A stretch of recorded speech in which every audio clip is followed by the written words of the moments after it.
Hey, good Saturday morning to you.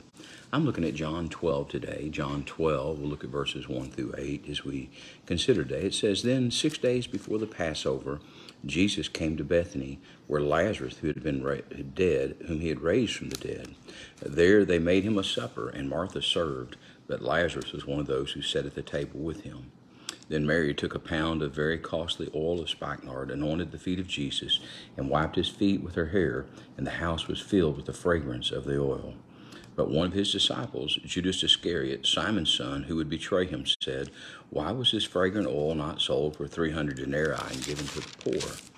This he said, not that he cared for the poor, but because he was a thief, and he had the money box, and he used to take what was put in it. But Jesus said, Let her alone. She has kept this for the day of my burial. For the poor you have with you always, but me you do not have always. I just want to remind you that we see things change when Jesus comes into the house.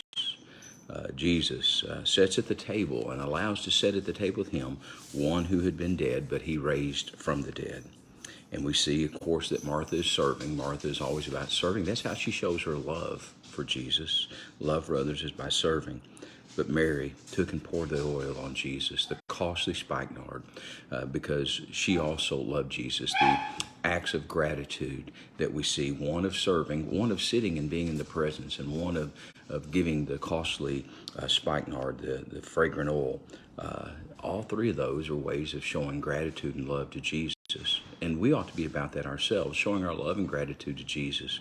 One of those might be this day that you just rest, recline, and reflect on Jesus, who he is and what he's done for you.